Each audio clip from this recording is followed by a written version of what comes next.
Hello and welcome back to Unnati IAS UPSC EPFO की series में आज हम मॉक टेस्ट देखेंगे। Mock test number 22। आज का मॉक टेस्ट नंबर हम 22 देखेंगे।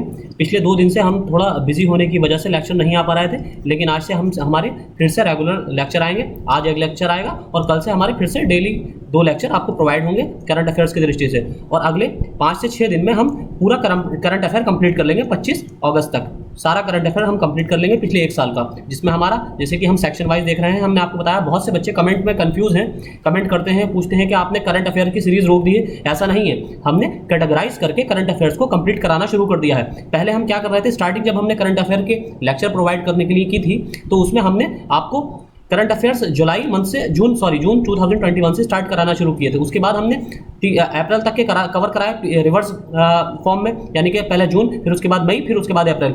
तो इसके प्रकार हमने 3 मंथ के तो इस तरह कंप्लीट करे थे। लेकिन उसके बाद हमने सोचा कि आपको इस तरह से हौच पौच हो जाएगा, तो हमने कैटेगराइज करके, जैसे कि साइंस एंड टेक के करंट अफेयर्स हमने सेपरेट कर दिए हैं, उसमें से इकोनॉमी के करंट अफेयर सेपरेट कर दिए हैं। इसी तरह से सोशल स्कीम्स के करंट से रिलेटेड जो सोशल स्कीम्स थी उनके लेक्चर्स हमने आपको अलग से प्रोवाइड किए हैं। तो ये सारे पिछले 1 साल के करंट अफेयर पर ही बेस्ड हैं। बस हमने सिर्फ इतना किया है कि सारी न्यूज़ को, हर सेक्टर की, हर टॉपिक की, हर हमारे सब्जेक्ट की न्यूज़ को हमने कैटेगराइज करके अलग से लेक्चर आपको प्रोवाइड कर दिए हैं। बस सिर्फ इतना किया। इसी तरह हम पॉलिटी से रिलेटेड करंट अफेयर्स भी पिछले 1 साल के जो न्यूज़ में रहे हैं उनको भी हम अलग से आपको लेक्चर में प्रोवाइड करेंगे। तो शुरू करते हैं आज के अपने मॉक टेस्ट नंबर 22 से। आज का ये फुल लेंथ हमारा मॉक टेस्ट है।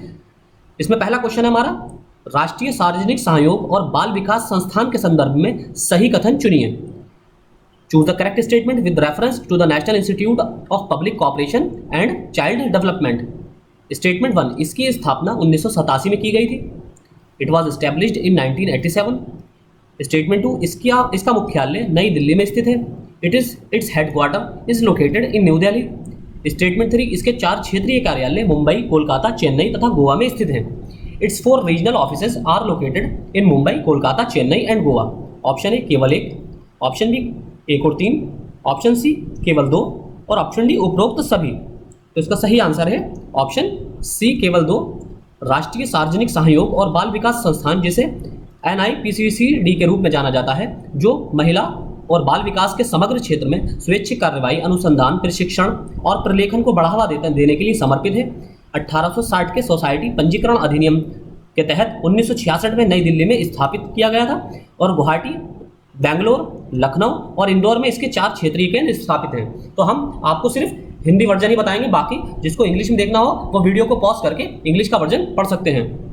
अगला क्वेश्चन नंबर 2, महिला एवं बाल विकास मंत्रालय के संबंध में सही कथन चुनिए। Choose the correct statement regarding the ministry of women and child development. जैसे कि अब आपको पता है कि एग्जाम के बस 15 ही दिन बचे हुए हैं आपके पास, तो अब आपके लिए ज़रूरी ये है कि रिवीजन करें आप और मॉक टेस्ट लगाएं सिर्फ, और कुछ नहीं। इसके अलावा आपको एक्स्ट्रा कुछ नहीं पढ़ना है, यानी कि अब आपको किसी भी अदर सोर्स पर नहीं जाना है, डिस्ट्रैक्ट नहीं होना है। आप ये ना सोचें कि मैं ये भी कवर कर लूँ, वो भी कवर कर लूँ। इससे आप सब तरफ हाथ पैर मारने से आपका जो अपना कवर किया हुआ पोर्शन है, जो ऑलरेडी आपने कवर किया है, इसका रिवीजन नहीं हो पाएगा। और रिवीजन हमारे एग्जाम को क्लियर करने में बहुत मायने रखता है, बहुत इंपॉर्टेंस रखता है। तो रिवीजन रिवीजन रिवीजन, यही एक गोल्डन फॉर्मूला है किसी भी एग्जाम को क्लियर करने का, कि आप रिवीजन रिवीजन रिवीजन बार बार रिवीजन कीजिए जितनी बार हो सके। आपको बुरा लगने लगेगा कि यार ये तो सारा मेरा पढ़ा हुआ ही है, लेकिन यकीन कीजिए कि जिस दिन आप इसको पेशेंस को रखते हुए, आपको कितना भी बुरा लगे, ऑकवर्ड लगे कि ये तो सारा मेरा पढ़ा हुआ है, बिल्कुल मुझे रटा हुआ है, मैं आंखें भी बंद करूंगा तो वर्ड बाय वर्ड मेरी आंखों के सामने आ जाएगा पिक्चर फॉर्म में, लेकिन फिर भी आपको रिवीजन करना है।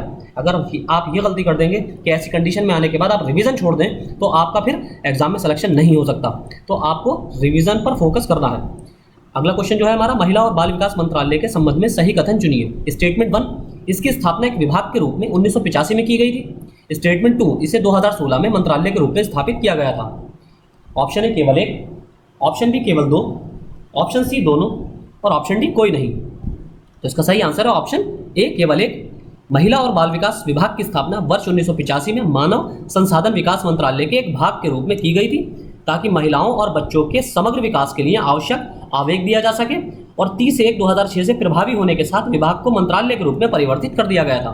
यानी कि पहले एक विभाग था, अब इसे 2006 में मंत्रालय बना दिया गया था, महिला और बाल विकास मंत्रालय, women and child development ministry. Statement 3, स्वाधार गृह योजना के संबंध में सही कथन चुनिए। हमने पिछली स्कीम्स को भी कवर किया है।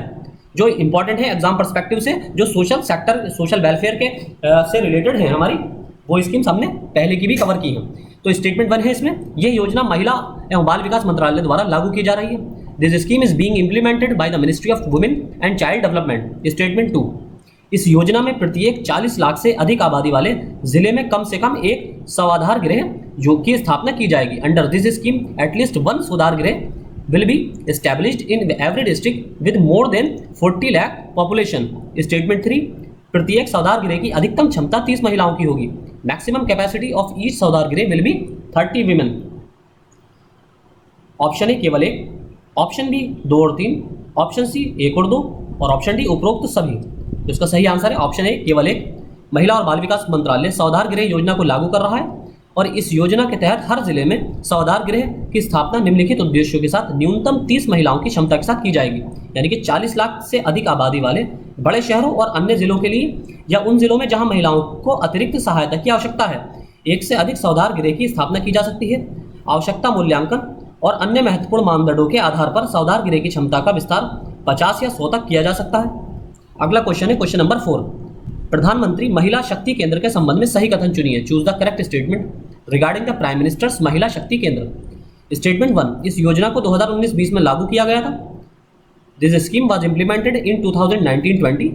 स्टेटमेंट 2, इस योजना का उद्देश्य सामुदायिक सहभागिता की सहायता से महिला सशक्तिकरण को बढ़ावा देना है। The objective of this scheme is to promote women empowerment with the help of community participation. Option A केवल 1, ऑप्शन बी केवल 2, ऑप्शन सी दोनों और ऑप्शन डी कोई नहीं। तो इसका सही आंसर है ऑप्शन बी केवल 2। भारत सरकार ने सामुदायिक सहभागिता के माध्यम से ग्रामीण महिलाओं को सशक्त बनाने के लिए प्रधानमंत्री महिला शक्ति केंद्र नामक एक नई योजना को 2017-18 में मंजूरी दी। इसे महिला और बाल विकास मंत्रालय द्वारा शुरू किया गया है। अगला क्वेश्चन है क्वेश्चन नंबर 5, प्रधानमंत्री महिला शक्ति केंद्र के संबंध में सही कथन चुनिए। Choose the correct statement regarding the prime ministers महिला शक्ति केंद्र। स्टेटमेंट 1, इस योजना को 3 चरणों में लागू किया जाएगा। This scheme will be implemented in 3 phases. Statement 2, इस योजना में सभी जिलों के लिए जिला स्तरीय महिला केंद्रों की स्थापना की जाएगी। In this scheme district level women centres will be established for all the districts. Statement 3, सबसे पिछड़े ब्लॉकों को नीति आयोग द्वारा चिन्हित किया जाएगा। The most backward blocks will be identified by NITI Aayog. Option A केवल 1, ऑप्शन बी 1 और 3, ऑप्शन सी 1 और 2 और ऑप्शन डी उपरोक्त सभी। तो इसका सही आंसर है उपरोक्त सभी, ऑप्शन डी। महिलाओं के लिए राज्य संसाधन केंद्र state resource centre for women SRCW सभी राज्यों केंद्र शासित प्रदेशों के लिए है। जिला स्तरीय महिला केंद्र district level centre for women चरणबद्ध तरीके से 640 जिलों में स्थापित किया जाएगा। पहले वर्ष में 2017-18 में 220 जिलों में इसकी स्थापना की जाएगी। दूसरे वर्ष 220 नए जिलों को कवर किया जाएगा और तीसरे वर्ष 200 नए जिलों को शामिल किया जाएगा। ब्लॉक स्तर की पहल 115 सबसे पिछड़े ब्लॉक नीति आयोग द्वारा जो चिन्हित होंगे उनको उसमें कवर किया जाएगा। अगला क्वेश्चन है हमारा क्वेश्चन नंबर 6, प्रधानमंत्री महिला शक्ति केंद्र के संबंध में सही कथन चुनिए। Choose the correct statement regarding the prime minister महिला शक्ति केंद्र। हमने जितने भी पॉसिबल क्वेश्चन थे इससे कवर करने की कोशिश की है। स्टेटमेंट 1, इस योजना के तहत प्रत्येक राज्य स्तर पर राज्य महिला संसाधन केंद्र समन्वय का कार्य करेगा। Under this scheme the state women resource centre will coordinate at every state level. Statement 2, प्रत्येक राज्य स्तर महिला केंद्र में 10 सदस्यों के लिए प्रावधान किया गया है। Provision is made for 10 members in each state level women centre. Option A केवल 1, ऑप्शन बी केवल 2, ऑप्शन सी दोनों और ऑप्शन डी कोई नहीं। तो इसका सही आंसर है ऑप्शन, इसका सही आंसर है आपका ऑप्शन सी दोनों। संयुक्त राष्ट्र, सॉरी ये थोड़ा सफल हो गया। इसका सही आंसर है आपका ऑप्शन ए केवल 1। राज्य स्तर पर राज्य सरकारों के तहत state resource centre for women राज्य केंद्र शासित प्रदेश स्तर पर प्रभावी समन्वयन के माध्यम से महिलाओं के लिए बने कार्यक्रमों, कानूनों और योजनाओं को लागू करने की दिशा में तकनीकी सहायता प्रदान करेगा ये। और state resource centre for women मौजूदा नीतियों, कार्यक्रमों और विधानों की समीक्षा और मूल्यांकन करना जारी रखेगा और प्रत्येक SRCW में यानी कि state resource centre for women में 5 स्टाफ सदस्यों के लिए प्रावधान है, ना कि 10 के लिए। तो आपको ये इंपॉर्टेंट फैक्ट्स याद रखने हैं इन स्कीम्स में। अगला क्वेश्चन, क्वेश्चन नंबर 7, साइबर शिक्षा पहल के संबंध में सही कथन चुनिए। Choose the correct statement regarding cyber शिक्षा इनिशिएटिव। स्टेटमेंट 1, इस पहल को माइक्रोसॉफ्ट इंडिया द्वारा 2017 में शुरू किया गया था। स्टेटमेंट 2, इस पहल के तहत देश भर में 20 स्थानों पर 1000 महिलाओं को प्रशिक्षित किया जाएगा। ऑप्शन ए केवल एक, ऑप्शन बी केवल दो, ऑप्शन सी दोनों और ऑप्शन डी कोई नहीं। तो इसका सही आंसर ऑप्शन डी कोई नहीं। साइबर शिक्षा पहल क्या है? माइक्रोसॉफ्ट इंडिया और भारतीय डेटा सुरक्षा परिषद ने इसने 2018 में देश में कुशल महिला पेशेवरों के एक गतिशील पूल बनाने के लिए 3 साल का कार्यक्रम साइबर शिक्षा शुरू किया है, यानी कि 2018 से लेकर 2021 तक, क्योंकि 2021 में इसका टाइम पीरियड खत्म हो रहा है, इसलिए ये परफॉर्मेंस की दृष्टि से बहुत इंपॉर्टेंट स्कीम है। इस पहल के तहत देश भर में 10 स्थानों पर 1000 महिलाओं को प्रशिक्षित किया जाएगा और उन्हें रोजगार के अवसर प्रदान किए जाएंगे। अगला क्वेश्चन नंबर 8, राष्ट्रीय अपराध रिकॉर्ड ब्यूरो 2015 के अनुसार जेलों में बंद महिलाओं के संबंध में सही कथन चुनिए। According to the National Crime Record Bureau 2015, choose the correct statement regarding the women lodged in jails, in prisons. Statement 1, Bharat में जेलों में बंद महिलाओं की संख्या कुल कैदियों का 10% से अधिक है। The number of women in jails और in prisons in India is more than 10% of the total prisoners. Statement 2, कुल महिला कैदियों में अधिकतर महिला कैदी 30 वर्ष से 50 वर्ष की आयु की हैं। Most of the female prisoners are aged between 30 years to 50 years of the total female prisoners. Option A केवल एक, ऑप्शन बी केवल दो, ऑप्शन सी दोनों और ऑप्शन डी कोई नहीं। तो इसका सही आंसर है ऑप्शन बी केवल दो। राष्ट्रीय अपराध रिकॉर्ड ब्यूरो 2015 के अनुसार 2015 में 4.3% महिलाएं जेलों में थी। महिला कैदियों में से अधिकांश 30 से 50 वर्ष की आयु की, यानी कि 50% महिलाएं जो हैं 30 से 50 वर्ष की आयु वाली हैं, वर्ग की हैं। और इसके बाद 18 से 30 वर्ष की 31.3% है, यानी कि 18 से 30 वर्ष की आयु वर्ग वाली कितनी परसेंट महिलाएं हैं? 31% महिलाएं। अगला क्वेश्चन है हमारा क्वेश्चन नंबर 9, अंतर्राष्ट्रीय महिला दिवस के संबंध में सही कथन चुनिए। Choose the correct statement regarding international women's day. Statement 1, ये प्रत्येक वर्ष 8 मार्च को मनाया जाता है। It is celebrated every year on 8 March. Statement 2, संयुक्त राष्ट्र ने 1975 को पहली बार अंतर्राष्ट्रीय महिला वर्ष मनाया था। The United Nations celebrated international women's year for the first time in 1975। Option A केवल एक, ऑप्शन बी केवल दो, ऑप्शन सी दोनों और ऑप्शन डी कोई नहीं। तो इसका सही आंसर है ऑप्शन सी दोनों। संयुक्त राष्ट्र ने अंतर्राष्ट्रीय महिला वर्ष 1975 के दौरान 8 मार्च को अंतर्राष्ट्रीय महिला दिवस मनाना शुरू किया और 2 साल बाद दिसंबर 1977 में महासभा ने संयुक्त राष्ट्र दिवस को महिला अधिकारों और अंतर्राष्ट्रीय शांति के लिए घोषित किया था। अगला क्वेश्चन हमारा क्वेश्चन नंबर 10, राष्ट्रीय अपराध ब्यूरो रिपोर्ट ब्यूरो एनसीआरबी ने 2018 के संदर्भ में सही कथन चुनिए। यानी कि राष्ट्रीय अपराध रिपोर्ट ब्यूरो के 2018 के संदर्भ में सही कथन चुनिए। स्टेटमेंट 1, इस रिपोर्ट के अनुसार वर्ष 2014 के बाद से बच्चों के विरुद्ध यौन हिंसा में लगातार वृद्धि हुई है। According to this report there has been a study increase in sexual violence against children since 2014। Statement 2, POCSO act के तहत कुल दर्ज बाल पीड़ितों में से 80% से अधिक लड़कियां थीं। More than 80% of the total child victims registered under POCSO were girls. देखिए, आपको ILO की रिपोर्ट्स, आपको UN सिक्योरिटी काउंसिल की रिपोर्ट्स जो कि बच्चों से रिलेटेड है, ह्यूमन राइट्स काउंसिल की रिपोर्ट्स जो विमेन से रिलेटेड है स्पेशली और बच्चों से रिलेटेड है, और आपका जो हमारे NCRB की रिपोर्ट्स हैं, ये जो डेटा देते हैं क्योंकि ये सोशल वेलफेयर से बहुत रिलेट करता है, ये स्थितियां बताता है, कंडीशंस बताता है बच्चों की भारत में और महिलाओं की स्थितियों और दलितों की स्थिति बताता है। तो इसलिए इन सब की रिपोर्ट्स, इंस्टीट्यूशंस की रिपोर्ट्स बहुत ज़्यादा इंपॉर्टेंट है हमारे EPFO के एग्जाम की दृष्टि से, क्योंकि देखिए इन्हीं आंकड़ों के आधार पर स्कीम्स लॉन्च की जाती हैं भारत सरकार द्वारा। तो ये भारत सरकार आंकड़े अपनी स्कीम्स बनाते वक्त इन्हीं आंकड़ों को ध्यान में रखती है और उन्हीं के आधार पर स्कीम्स का बेनिफिट उनको ज़रूरतमंद सेक्शंस तक या एक्सप्लॉयटेड सेक्शंस तक पहुँचाने की कोशिश की जाती है। तो इसमें है ऑप्शन ए केवल एक, ऑप्शन बी केवल दो, ऑप्शन सी दोनों और ऑप्शन डी कोई नहीं। तो इसका सही आंसर है ऑप्शन सी दोनों। 2014 से पॉक्सो मामलों में की रिपोर्ट में लगातार वृद्धि हुई है। 2017 में मामूली गिरावट को छोड़कर 2018 में 39,000 के आसपास मामले थे, यानी कि 40,000 के आसपास। पॉक्सो के तहत कुल दर्ज पीड़ितों में से 85.8% 12 से 18 वर्ष की आयु की लड़कियां थी, यानी कि लगभग 86% जो है वो लड़कियां थी, और वो भी कौन सी एज ग्रुप की? 12 से 18 वर्ष, यानी कि टीनेजर्स थी। और जो 2017 में 83% से अधिक थी, यानी कि इनका जो संख्या थी 2017 में 83% थी, जो 2018 में बढ़कर 85.8% यानी कि लगभग 86% हो गई है। अगला क्वेश्चन नंबर 11, मजदूरी भुगतान अधिनियम से संबंधित पहली रिपोर्ट कब प्रकाशित की गई थी?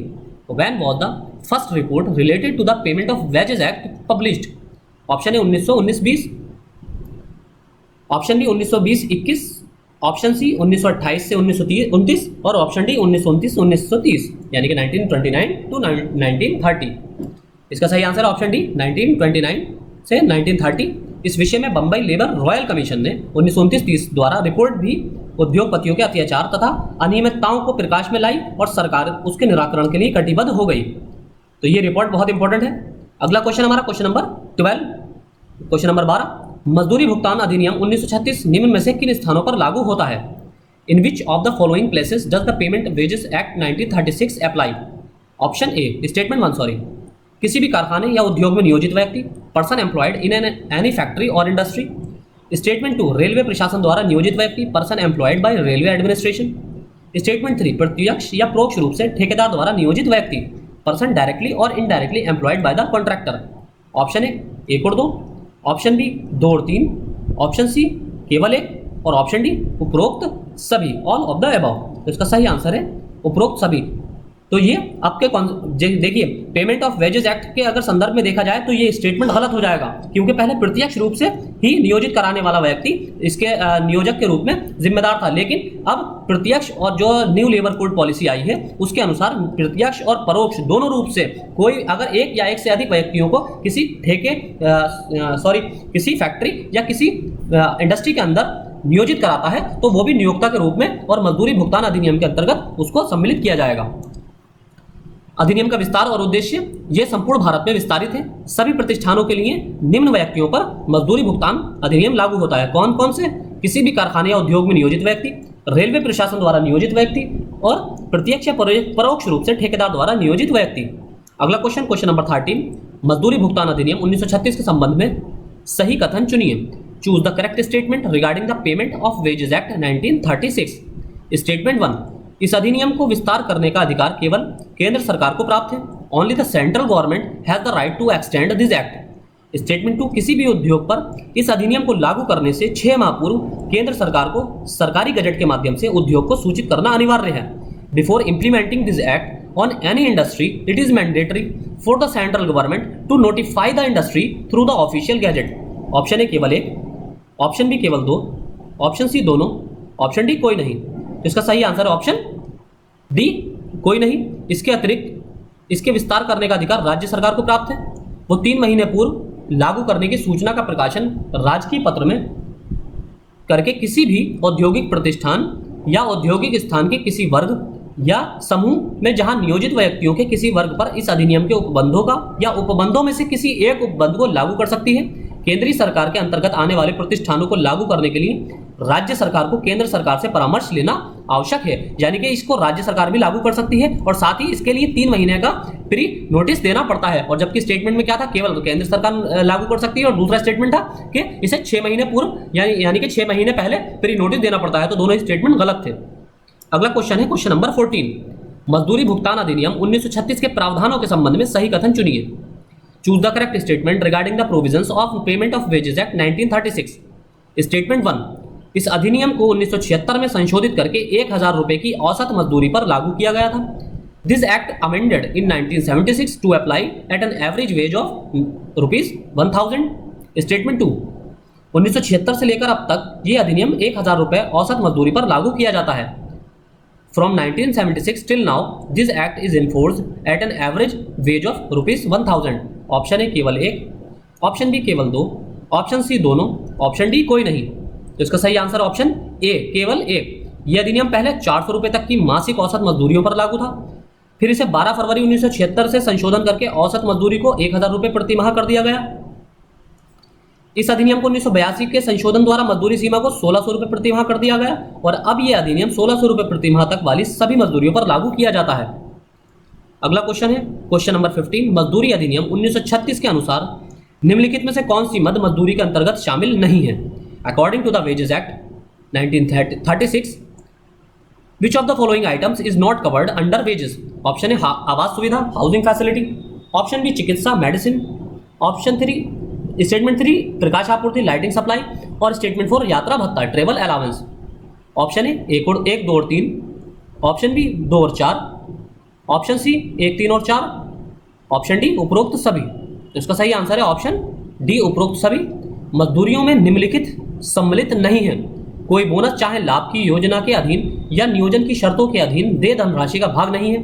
दूसरा, किसी आवास सुविधा का मूल्य या प्रकाश जल की पूर्ति, चिकित्सा परिचर्चा या अन्य सुविधा, किसी सेवानिवृत्ति वेतन निधि या भविष्य अंश निधि में नियोजक द्वारा दिया गया योगदान। चौथा है कोई यात्रा भत्ता या किसी यात्रा संबंधी रियायत का मूल्य या ओवरटाइम भत्ता। और पांचवा है किसी नियोजित व्यक्ति को उसके नियोजक की प्रकृति के कारण उस पर पड़े विशेष व्यय की पूर्ति के लिए दी गई धनराशि। यह सब इनमें से कोई भी मजदूरी का हिस्सा नहीं होता है। अगला क्वेश्चन है क्वेश्चन नंबर 16। मजदूरी भुगतान अधिनियम 1936 के प्रावधानों का उल्लंघन करने के संबंध में सही कथन चुनिए। Choose the correct statement regarding violation of the provisions of the payment of wages act 1936। Statement 1, जिस व्यक्ति की मजदूरी में कटौती या विलंब किया गया है वो स्वयं शिकायत दर्ज कर सकता है। A person whose wages have been cut और delayed can themselves file a complaint. Statement 2, किसी सक्षम प्राधिकारी के समक्ष ये शिकायत 6 महीने के अंदर प्रस्तुत की जा सकती है। This complaint can be submitted to a competent authority within 6 months। Option A केवल 1, ऑप्शन बी केवल 2, ऑप्शन सी दोनों, ऑप्शन डी कोई नहीं। तो इसका सही आंसर है ऑप्शन ए केवल 1। आवेदन प्रस्तुत करने में सक्षम व्यक्ति वो व्यक्ति जिसकी मजदूरी की अनुचित कटौती की गई है, यानी कि जिसका बिना वजह डिडक्शन किया गया है सैलरी से, वो आवेदन कर सकता है, या उसके भुगतान में विलंब किया गया है वो आवेदन कर सकता है। कोई भी विधि व्यवसायी आवेदन कर सकता है। अधिनियम के अधीन कोई भी व्यक्ति, किसी भी पंजीकृत श्रमिक संघ का कोई अधिकारी और उपधारा 1 के अधीन प्राधिकारी की अनुज्ञा लेकर कोई भी अन्य व्यक्ति। तो उपधारा 1 क्या कहती है, ये आप हमारे पेमेंट ऑफ वेजेस एक्ट के लेक्चर में देख सकते हैं। अगला क्वेश्चन नंबर 17। मजदूरी भुगतान अधिनियम 1936 के अंतर्गत निरीक्षक के निर्णय के विरुद्ध कितने समय में सक्षम प्राधिकारी के समक्ष अपील की जा सकती है। At what time an appeal can be made against the decision of the inspector under the payment of wages act 1936 before the competent authority.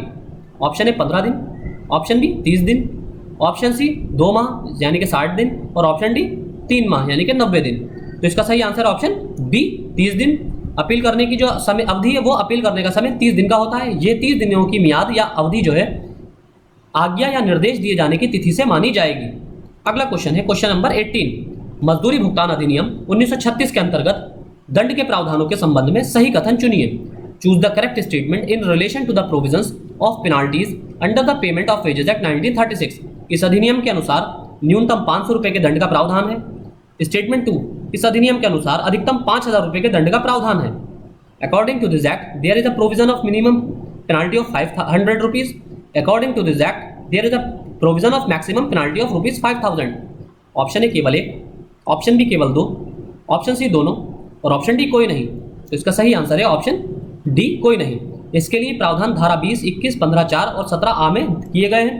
धारा 20 के अनुसार नियोजित व्यक्ति की मजदूरी के भुगतान के लिए उत्तरदायी तथा निम्नलिखित धाराओं के उल्लंघनकर्ता को न्यूनतम 200 रुपए से अधिकतम 1000 रुपए का आर्थिक दंड दिया जा सकता है। अगला क्वेश्चन नंबर 19। मजदूरी भुगतान अधिनियम 1936 के अंतर्गत दंड के प्रावधानों के संबंध में सही कथन चुनिए। इस अधिनियम के अनुसार न्यूनतम 3 महीने तथा अधिकतम 1 वर्ष की सजा का प्रावधान है। स्टेटमेंट 2, इस अधिनियम के अनुसार अपराध की पुनरावृत्ति होने पर 2 वर्ष की सजा का प्रावधान है। According to this act there is a provision for a minimum sentence of 3 months and maximum of 1 year। Statement 2, according to this act there is a provision of punishment of 2 years in case of recurrence of crime। या पुनरावृत्ति या दोहराव। Option A केवल 1, option B केवल 2, option C दोनों, और option D कोई नहीं। तो इसका सही आंसर है ऑप्शन बी केवल 2।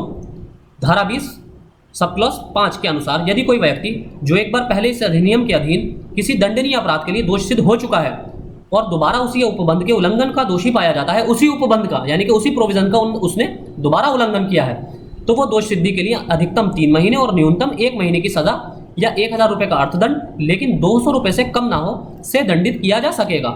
दोहरा अपराध होने पर 2 वर्ष से कम का समय हुआ हो तभी उपरोक्त प्रावधान के तहत उसे दंडित किया जाएगा। यानी कि अगर उसने उसी प्रावधान सेम प्रावधान का दोबारा उल्लंघन किया है लेकिन वो उल्लंघन 2 साल के अंदर किया है तो फिर दोहरा अपराध की श्रेणी में आएगा। अगर 2 साल बाद वही अपराध उसी उपबंध का उल्लंघन किया है तो वो दोहरे अपराध की श्रेणी में नहीं आएगा। अगला क्वेश्चन नंबर 20। खालसा दल की नींव, अब यहाँ से हमारे इंडियन नेशनल मूवमेंट यानी कि मॉडर्न हिस्ट्री के क्वेश्चन है, बहुत इंपॉर्टेंट सेक्शन है आपके एग्जाम पर्सपेक्टिव से। खालसा दल की नींव किसके द्वारा रखी गई थी? The foundation of the Khalsa Dal was lead by option A Guru Gobind Singh, option B Kapur Singh, option C Ranjit Singh, option D Guru Arjan देव। तो इसका सही आंसर है ऑप्शन बी कपूर सिंह। गुरु गोविंद सिंह की हत्या के बाद फैजुल्लापुर के कपूर सिंह ने खालसा दल की नींव रखी थी और ये किससे संबंधित थे? कौन सी मिसल से थे? आपको पता होना चाहिए, ये शुकर चाकिया मिसल से थे।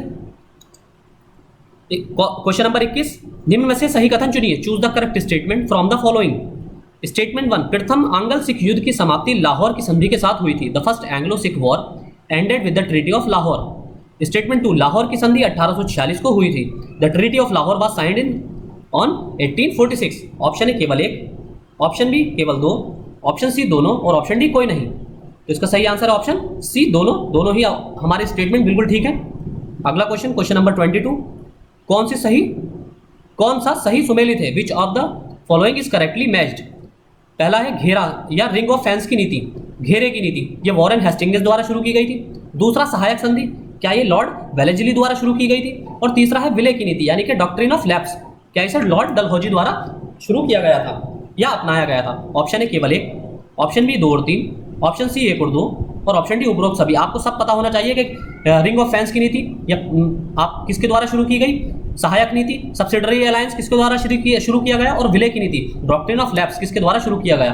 तो ये उपरोक्त option D is the right answer. उपरोक्त सभी स्टेटमेंट हमारे सही है। अगला क्वेश्चन हमारा क्वेश्चन नंबर 23, निम्न में से सही कथन चुनिए। Choose the correct statement from the following. Statement 1, सहायक संधि का प्रयोग 1848 से 56 में किया गया था। Subsidiary alliance was used in 1848 to 56। Statement 2, विले की नीति का प्रयोग 1798 से 1805 के मध्य किया गया था। Doctrine of lapse policy was exercised between 1798 to 1805।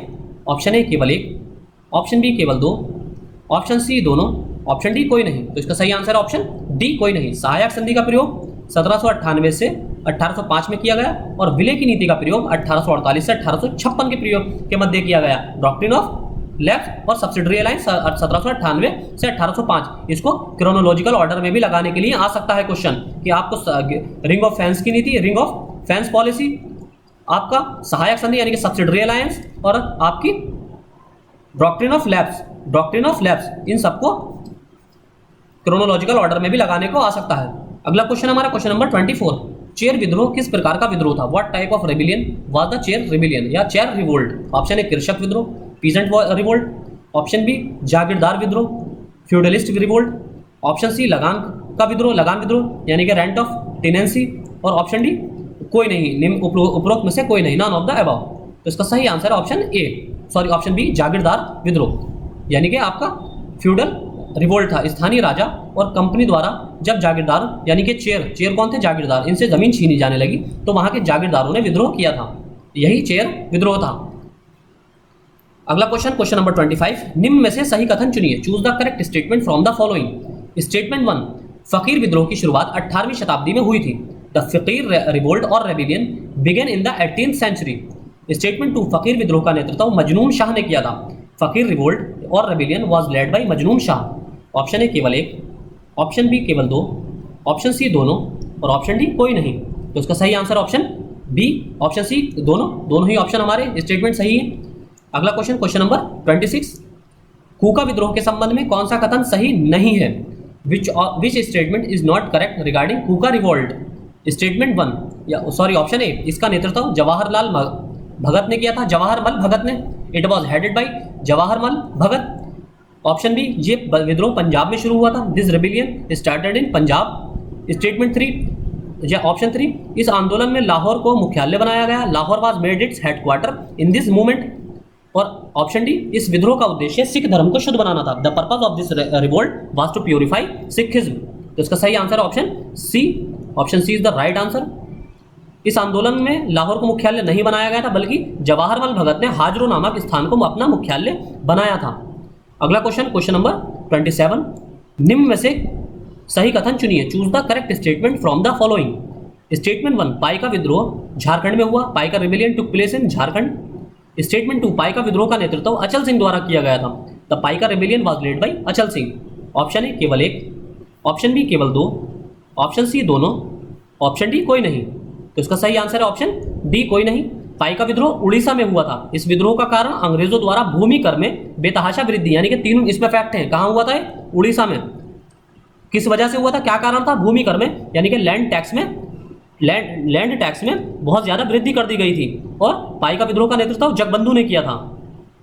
अगला क्वेश्चन नंबर 28, सुमेलित कीजिए, मैच द फॉलोइंग। एक साइड आपके स्थान दिए गए हैं और दूसरी साइड 1857 के विद्रोह के नेता हैं। Leader of the revolt of 1857, पहला है दिल्ली, यहाँ पर क्या लीड बेगम हजरत महल ने लीड किया था। लखनऊ में क्या बख्त खान ने लीड किया था इस नेतृत्व को।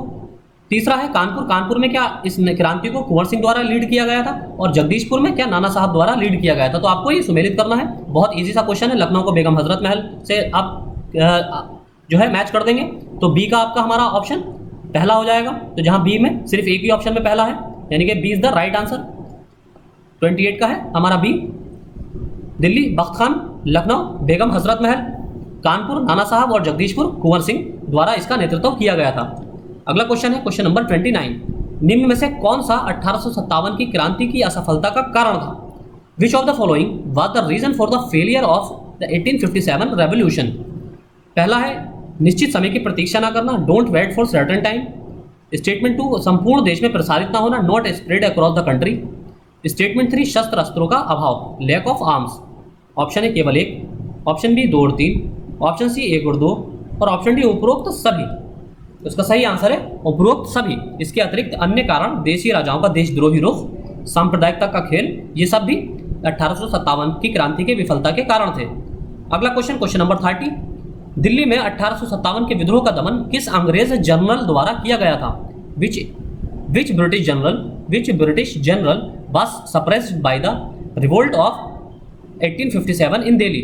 Colin Campbell, option B Henry Havelock, option C John Nicholson और ऑप्शन डी जेम्स नील। तो इसका सही आंसर है option C John Nicholson. Delhi में 1857 की क्रांति का दमन लेफ्टिनेंट विलोबी, जॉन निकोलसन और लेफ्टिनेंट हडसन द्वारा किया गया था।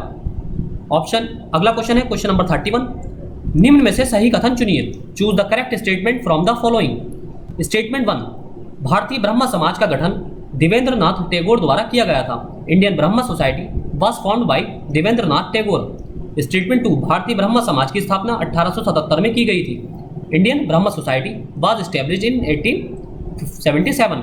ऑप्शन है केवल एक, ऑप्शन बी केवल 2, ऑप्शन सी दोनों, ऑप्शन डी कोई नहीं। तो इसका सही आंसर है ऑप्शन डी कोई नहीं। भारतीय ब्रह्म समाज का गठन केशव चंद्र सेन द्वारा किया गया और भारतीय ब्रह्म समाज की स्थापना 1866 में की गई थी।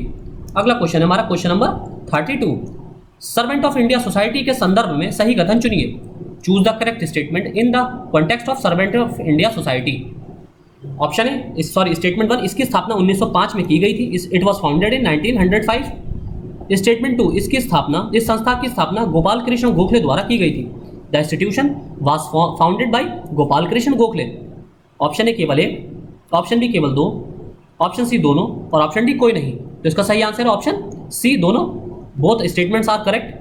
अगला क्वेश्चन हमारा क्वेश्चन नंबर 33, निम्न में से सही कथन चुनिए, choose the correct statement from the following. Statement 1, Bal Shastri जाम्बेडकर Maharashtra के एक समाज सुधारक थे। Bal Shastri Jambhekar was social reformer from Maharashtra. Statement 2, Darpan नामक साप्ताहिक पत्र बाल शास्त्री जाम्बेडकर द्वारा प्रकाशित किया गया था। द वीकली पेपर टाइटल्ड दर्पण वाज पब्लिश्ड बाय बाल शास्त्री जाम्बेडकर। ऑप्शन है केवल एक, ऑप्शन बी केवल 2, ऑप्शन सी दोनों, ऑप्शन डी कोई नहीं। तो इसमें option C is the right answer. Both statements are correct. देखिए, इंडियन नेशनल मूवमेंट पे आपको क्या फोकस करना है, जो रिवोल्ट हुए थे वो आपके 1857 का रिवोल्ट स्पेशली फोकस करना है। जो लोकल रिवोल्ट्स थे वो फोकस करना है, जैसे कि आपका चेर विद्रोह, कुका विद्रोह, पाइका विद्रोह, जितने भी विद्रोह थे इस तरह के, ये हमने लेक्चर में कराए भी हैं। ये सारे आपको कवर करने हैं। आपको जो शिक्षा के क्षेत्र में जो प्रगति हुई थी, मैकाले समिति, आपका जैसे कि आपका वुड का डिस्पैच जो आया था, वुड्स डिस्पैच, वो आपको पता होना चाहिए। राधा कृष्ण आयोग, ये आपको पता होना चाहिए। ये सारी पत्र पत्रिकाएं, मैगजीन्स, ये किसने जारी की थी, किसने लॉन्च की थी, ये आपको पता होनी चाहिए। और इस बार स्पेशली हाँ एक चीज़ और देखिए, जैसे कि आप देख रहे होंगे पिछले कुछ दिन से चर्चा में है तालिबान का जो मुद्दा है बहुत ज़्यादा चर्चा में है। तो आप एक चीज़ फोकस कीजिए, बिल्कुल देखिए एग्जाम अपने करंट अफेयर्स को अपने स्टैटिक पार्ट से लिंक करके पढ़ने की कोशिश किया कीजिए। मुझे यहाँ गट फीलिंग आ रही है कि इस बार इंटरनेशनल अफेयर्स से रिलेटेड आपके इंडियन नेशनल मूवमेंट पे 2 पार्ट में क्वेश्चन पूछे जा सकते हैं। 2 एरिया से क्वेश्चन को कवर किया जा सकता है, चाहे वो ईपीएफओ में पूछे जाएं, चाहे वो आईएएस प्री के अंदर पूछे जाएं। पहला है आपका जैसे कि पिछले 4-5 महीने पहले नेपाल से हमारा बहुत ज़्यादा चर्चा थी लैंड बॉर्डर को लेकर, वो किस वजह से थी, हमारी नदी को लैंड बॉर्डर लेकर, तो इसलिए सगोली की ट्रीटी बहुत इंपॉर्टेंट थी, इसलिए आपको सगोली की ट्रीटी बहुत इंपॉर्टेंट है, इस बार पढ़कर जाना है। और दूसरा, तालिबान के इशू की वजह से आपको एंग्लो अफगान वार भी पढ़नी है हर हालत में। एंग्लो अफगान वार को आप बिल्कुल इग्नोर नहीं कर सकते इस बार। एंग्लो अफगान वार यूपीएससी का बिल्कुल एकदम गिद्ध वाली नजर लगाए हुई होगी एंग्लो अफगान वार पर। आपको तीनों एंग्लो अफगान वार पता होनी चाहिए, टाइम पीरियड पता होना चाहिए, क्या कारण थे, कितना लैंड कैप्चर किया गया, किस तरह संधि हुई, ये सब आपको पता होने चाहिए और क्रोनोलॉजी पता होनी चाहिए। अगला क्वेश्चन है हमारा क्वेश्चन नंबर 34। निम्न में से कौन सा सुमेलित नहीं है? Which of the following is not correctly matched? Radha Swami आंदोलन 1861, ऑप्शन बी वोकलिक संघ 1905, ऑप्शन सी परमहंस मंडलियां 1849 और ऑप्शन डी अरब्बीपुरम आंदोलन 1788। तो आपको बताना है कि इसमें से कौन सा सुमेलित नहीं है। तो ऑप्शन डी अरब्बीपुरम 1788 ये सुमेलित नहीं है। अरब्बीपुरम आंदोलन की शुरुआत 1888 में की गई थी, ना कि 1788 में। 1888 में की गई थी, किसके द्वारा की गई थी? श्री नारायण गुरु द्वारा केरल में की गई थी। 1888 में श्री नारायण गुरु द्वारा केरल में। अगला क्वेश्चन, क्वेश्चन नंबर 35। निम्न में से सही कथन चुनिए। Choose the correct statement from the following. Statement 1, बाल गंगाधर तिलक एक उग्र विचारधारा वाले नेता थे। Bal Gangadhar Tilak was a radical ideological leader. Statement 2, Tilak ने अंग्रेजी में केसरी नामक पत्रिका का प्रकाशन किया। Tilak published a magazine called Kesari in English. Option A केवल एक, ऑप्शन बी केवल 2, ऑप्शन सी दोनों और ऑप्शन डी कोई नहीं। इसका सही आंसर ऑप्शन है केवल एक। तिलक ने अंग्रेजी में मराठा जारी किया था पत्र और मराठी में केसरी। देखिए तिलक ने 2 पत्र जारी किए गए थे बाल गंगाधर तिलक द्वारा तिलक साहब द्वारा 2 पत्रिकाएं जारी की गई थी। एक थी मराठा नाम से और एक थी केसरी नाम से। केसरी मराठा जो पत्रिका थी ये इंग्लिश में थी, ये इंग्लिश लैंग्वेज में थी, और केसरी जो थी ये मराठा लैंग्वेज में थी। मराठा, तो आप याद रखिए जो मराठा पेपर था वो मराठा में नहीं था, बस ऐसे याद रखिए, उसकी लैंग्वेज मराठा नहीं थी, नाम मराठा था और इंग्लिश में था। केसरी जो था वो मराठा में था। इस तरह आप याद रख सकते हैं इनवर्स फॉर्म में। अगला क्वेश्चन, क्वेश्चन नंबर 36। मेमोरी में, यह हमारे कंप्यूटर से रिलेटेड पार्ट आया है। मेमोरी में स्टोर्ड डिजिटल इमेज बनाने के लिए हस्तलिखित या मुद्रित टेक्स्ट को पढ़ने के लिए किसका उपयोग किया जाता है? Memory is used to read handwritten और printed text to create a stored digital image. Option A printer, option B laser beam, option C scanner और ऑप्शन डी टच पैड। तो आपको पता होना चाहिए कौन से ऐसी मेमोरी होती है या कौन सी ऐसी डिवाइस है जो इमेज फॉर्म में कन्वर्ट करती है हमारे टेक्स्ट को इमेज फॉर्म में कन्वर्ट कर सकती है या फिर पढ़ सकती है इमेज फॉर्म को पढ़ सकती है। तो वो कौन सा होता है? ऑप्शन सी स्कैनर के द्वारा ये काम किया जाता है। और अगला क्वेश्चन है क्वेश्चन नंबर 37। निम्न में से किस मेमोरी यूनिट को प्रोसेसर द्वारा अधिक तेजी से अभिगम किया जा सकता है? Which of the following memory units can be accessed faster by the processor? किसको अभिगम यानी कि किस तक पहुंच सबसे अधिक तेजी से की जा सकती है? Option A RAM random access memory, option B ROM read only memory, option C virtual memory, option D cache memory. और देखिए कंप्यूटर के सेक्शन में आपको कुछ इंपॉर्टेंट जो आपकी फुल फॉर्म है वो भी पता होना चाहिए। जैसे आपको यूएसबी की फुल फॉर्म पता होनी चाहिए, ये छोटी छोटी चीज़ें हैं। एसएमपीएस की फुल फॉर्म पता होनी चाहिए आपको। जैसे यूएसबी की यूनिवर्सल सप्लाई सीरियल बस होती है, एसएमपीएस होता है आपका स्विच मोड पावर सप्लाई होता है। इसी तरह आपको सिम जो होती है हमारी मोबाइल सिम, इसकी आपको फुल फॉर्म पता होनी चाहिए। इसी तरह आपको IMEI की फुल फॉर्म पता होनी चाहिए। तो ये इसमें एक वर्ड का पूछ लिया जाता है कभी कभी कि इस लास्ट वाले आई का क्या मतलब है, ये किस लिए स्टैंड करता है, या ई का क्या ई किस लिए स्टैंड करता है इसमें। तो इस तरह से भी क्वेश्चन पूछ लिए जाते हैं। तो इसमें सही आंसर है हमारा option D cache memory. Cache memory को सबसे ज्यादा तेजी से एक्सेस किया जा सकता है। अगला क्वेश्चन, क्वेश्चन नंबर 38। डैश सबसे सामान्य प्रकार का स्टोरेज डिवाइस है। Dash dash is the most common type of storage device. Option A persistent, option B optical, option C magnetic, option D flash.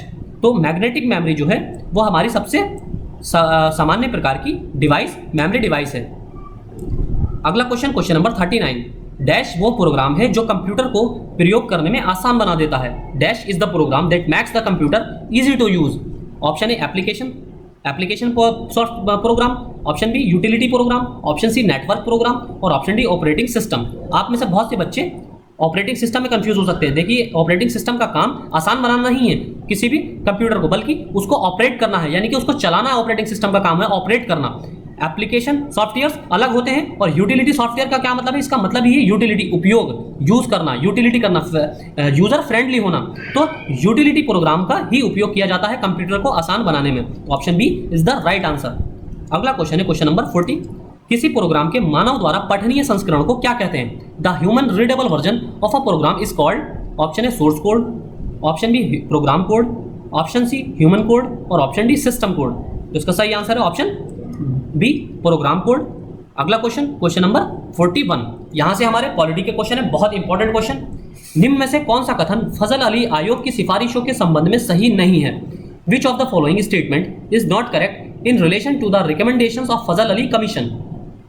Statement 1, इस समिति ने राज्यों के पुनर्गठन में भाषा को मुख्य आधार बनाने की सिफारिश की। This committee recommended language to be the basis in the reorganisation of the states. Statement 2, इस समिति ने एक राज्य एक भाषा के सिद्धांत को अस्वीकार कर दिया। This committee rejected the principle of one state language one language. Option A केवल एक, ऑप्शन बी केवल दो, ऑप्शन सी दोनों और ऑप्शन डी कोई नहीं। तो इसका सही आंसर है ऑप्शन सी दोनों। देखिए इस बार पॉलिटी की दृष्टि से आपको सेंटर स्टेट रिलेशन के बारे में पता होना चाहिए, आपको नागरिकता वाला चैप्टर पूरा पता होना चाहिए, आपको स्टेट रीऑर्गेनाइजेशन वाला चैप्टर पूरा पता होना चाहिए। तो आप सारे सब्जेक्ट्स को, ये देखिए ये सारे टॉपिक्स हमारे करंट में न्यूज में रहे हैं, जैसे कि बंगाल और सेंटर के रिलेशन इलेक्शन के टाइम पे कैसे थे, ये आप सभी को पता है, कितने खराब रिलेशन चल रहे थे बंगाल के और सेंट्रल गवर्नमेंट के। तो आपको इस दृष्टि से सेंट्रल स्टेट रिलेशंस पर सारे आर्टिकल्स पता होने चाहिए और उनमें क्या क्या प्रोविजंस किए गए हैं वो पता होना चाहिए। आपको आपातकालीन उपबंध के बारे में पता होना चाहिए, प्रेसिडेंशियल रूल के बारे में आपको पता होना चाहिए। इसी तरह आपको स्टेट रीऑर्गेनाइजेशन के बारे में पता होना चाहिए जम्मू कश्मीर के संदर्भ में, और इसी तरह आपको डीलिमिटेशन के बारे में भी पता होना चाहिए, क्योंकि वहां पर सबसे ज्यादा बात चल रही है डीलिमिटेशन की, यानी कि आपका परिसीमन की। तो परिसीमन से भी रिलेटेड आपको आर्टिकल्स पता होना चाहिए जो पार्लियामेंट में भी वाले चैप्टर में भी दिए हुए हैं। अगला क्वेश्चन है हमारा क्वेश्चन नंबर 42। संविधान में के निम्नलिखित विषयों को उनके क्रमानुसार व्यवस्थित कीजिए। Arrange the following subjects of the constitution according to their order. Statement 1, सहकारी समितियां कोऑपरेटिव सोसाइटीज। दूसरा है हमारा नगर पालिका म्यूनिसिपैलिटीज। तीसरा है आपात उपबंध इमरजेंसी प्रोविजंस। और चौथा है अधिकरण यानी कि ट्रिब्यूनल। तो आपको इन सारे विषयों को यानी कि इनके क्रम के अनुसार कौन सा सब्जेक्ट पहले आया, यानी कि पार्ट 1 कौन सा है, पार्ट 2 कौन सा, इस तरह से आपको अरेंज करना है क्रोनोलॉजिकल ऑर्डर में, यानी कि पहले वाले पार्ट को पहले और लास्ट बाद वाले पार्ट को बाद में। तो आपको बताना है कि इसमें से कौन सा ऑप्शन सही है। Option A 1 2 3 4, option B 2 1 4 3, option C 2 4 1 3 और ऑप्शन डी 4 2 1 3।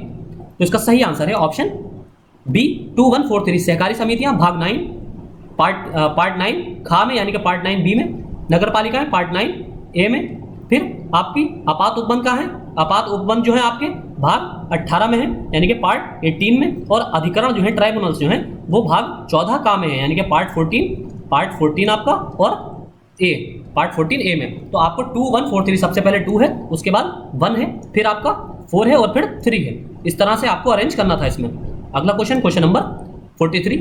संविधान के किस अनुच्छेद के तहत संसद को नागरिकता संबंधी कानून बनाने का अधिकार प्राप्त है?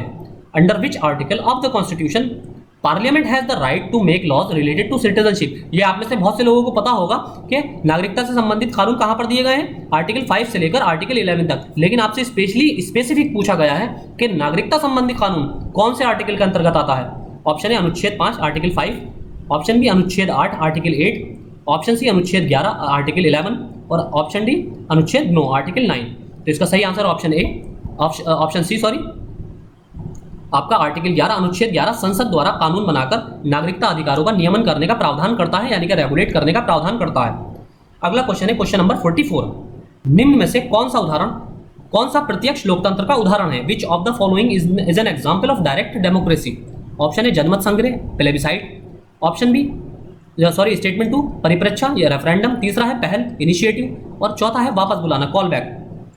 ऑप्शन ए केवल 1, ऑप्शन बी 2 और 3, ऑप्शन सी उपरोक्त सभी और ऑप्शन डी 1 और 2। तो आपने पॉलिटी के शुरुआती चैप्टर्स में पढ़ा होगा जहां पर स्विट्जरलैंड का एग्जांपल दिया गया है। स्विट्जरलैंड डायरेक्ट डेमोक्रेसी का एग्जांपल है और वहां पर ये चारों ही तरीकों से किसी भी रिप्रेजेंटेटिव को वापस बुलाया जा सकता है।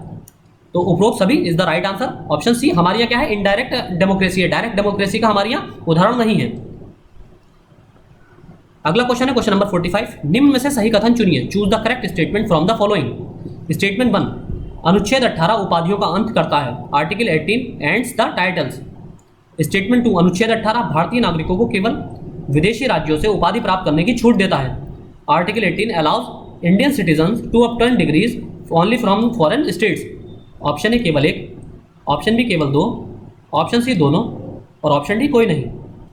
इसका सही आंसर ऑप्शन ए केवल एक। अनुच्छेद 18 भारतीय नागरिकों को विदेशी राज्यों से उपाधि प्राप्त करने को निषेध करता है। अगला क्वेश्चन, क्वेश्चन नंबर 46, निम्न में से सही कथन चुनिए। Choose the correct statement from the following. Statement 1 अनुच्छेद 38 लोक कल्याण की अभिवृद्धि के लिए आय की असमानता को समाप्त करने का प्रावधान करता है। Article 38 provides for the elimination of income inequality for the promotion of public welfare. Statement 2 अनुच्छेद 38 समाजवादी सिद्धांत की श्रेणी में आता है। Article 38 falls under the category of socialist theory. आपको जिसमें जिन लोगों को पॉलिटी बहुत आसान लगती होगी ना, उनको ऊपरी जो खाली ऊपरी सतह से पढ़ते होंगे ना, उनको बहुत आसान लगती होगी कि ये तो बड़ी आसान है, लेकिन जब यूपीएससी के क्वेश्चन फ्रेम करने का तरीका देखेंगे ना, तो फिर पता चलेगा कि पॉलिटी कितनी आसान है। ऑप्शन ए केवल एक, ऑप्शन बी केवल दो, ऑप्शन सी दोनों और ऑप्शन डी कोई नहीं। तो इसका सही आंसर ऑप्शन सी दोनों ही स्टेटमेंट सही है। अगला क्वेश्चन है क्वेश्चन नंबर 47, निम्न में से सही कथन चुनिए। Choose the correct statement from the following. Statement 1 अनुच्छेद 368 तीन प्रकार के संशोधनों की व्यवस्था करता है। Article 368 provides for 3 types of amendments. Statement 2 राष्ट्रपति के निर्वाचन की प्रक्रिया को संसद के साधारण बहुमत द्वारा संशोधित किया जा सकता है। The process of election of the president can be amended bye a simple majority of parliament. Option A केवल एक, ऑप्शन बी केवल दो, ऑप्शन सी दोनों और ऑप्शन डी कोई नहीं। तो इसका सही आंसर ऑप्शन ए केवल एक। राष्ट्रपति के निर्वाचन की प्रक्रिया को संसद के विशेष बहुमत द्वारा संशोधित किया जा सकता है। यानी कि संसद का विशेष बहुमत, संसद में उपस्थित और मतदान करने वालों सदस्यों का 2/3 बहुमत और आधे से अधिक राज्यों का 51% राज्यों का बहुमत, साधारण बहुमत, इसके द्वारा पारित किया जाता है। विशेष बहुमत ये होता है। और आपका अगला क्वेश्चन है क्वेश्चन नंबर 48, निम्न में से सही कथन चुनिए। Choose the correct statement from the following. Statement 1 संविधान का भाग 11 केंद्र राज्य संबंधों से संबंधित है। Part 11 of the constitution deals with centre state relations. Statement 2 central अनुच्छेद 245 से अनुच्छेद 255 केंद्र राज्य विधायी संबंधों से संबंधित है। Article 245 to 255 relate to central state legislative relations. Option A केवल एक, ऑप्शन बी केवल दो, ऑप्शन सी दोनों और ऑप्शन डी कोई नहीं। तो इसके बाद आपके और भी आर्टिकल्स हैं जो सेंट्रल स्टेट रिलेशन से संबंधित है, जैसे कि आर्टिकल 256 से आर्टिकल 263 तक। यह आपका वित्तीय संबंधों से, वित्तीय या विधायी आपके प्रशासनिक संबंधों से रिलेटेड है। इसी तरह से वित्तीय संबंधों से अलग आर्टिकल रिलेटेड है जो कि पार्ट 12 में आते हैं, भाग 12 में आते हैं। अगला क्वेश्चन है क्वेश्चन नंबर 49, केंद्र राज्य संबंधों पर निम्न समितियों को उनके कालक्रमानुसार व्यवस्थित कीजिए। Organise the following committees on central state relations in their chronology. पहली है सरकारिया आयोग, सरकारिया कमीशन, फिर है पुंछी आयोग, राजमन्नार समिति और पश्चिम बंगाल स्मरण पत्र। तो आपको इनको उनके गठन के वर्ष के अनुसार इनको व्यवस्थित करना है। जो पहले गठित हुई थी उसको पहले और जो बाद में उसको बाद में गठित आपको व्यवस्थित करना है, अरेंज करना है। तो option A 1 4 2 3, option B 2 4 1 3, option C 3 4 1 2 और ऑप्शन डी 3 1 4 2। तो इसका सही आंसर है ऑप्शन सी 3 4 1 2। सरकारिया कमीशन 1987, आपको ईयर बहुत अच्छे से पता होना चाहिए इन कमीशंस के। पुंछी आयोग 2007, राजमन्नार समिति 1969 और पश्चिम बंगाल स्मरण पत्र 1977। तो सबसे पहले राजमन्नार समिति का गठन हुआ था 1969 में, उसके बाद आपका पश्चिम बंगाल स्मरण पत्र 1977 में हुआ था। आपका चौथा, पहले तीसरा फिर चौथा, फिर उसके बाद आपका पहला है सरकारिया कमीशन, फिर इसके बाद है आपका सबसे लास्ट में पुंछी आयोग यानी कि पुंछी कमीशन सबसे लास्ट में गठित हुआ था। अगला क्वेश्चन है क्वेश्चन नंबर 50, निम्न में से सही कथन चुनिए। Choose the correct statement from the following. Statement 1 अनुच्छेद 368 अनुच्छेद 19 के मूल अधिकारों को राष्ट्रपति द्वारा उल्लेख की गई अवधि के लिए निलंबित करता है। Article 358 suspends the fundamental rights of article 19 for the period mentioned by the president. Statement 2 अनुच्छेद 359 मूल अधिकारों को आपातकाल की संपूर्ण अवधि के लिए निलंबित कर देता है। Article 359 suspends the fundamental rights for the entire duration of the emergency. Option A केवल एक, ऑप्शन बी केवल दो, ऑप्शन सी दोनों और ऑप्शन डी कोई नहीं। इसका सही आंसर है ऑप्शन डी, कोई नहीं।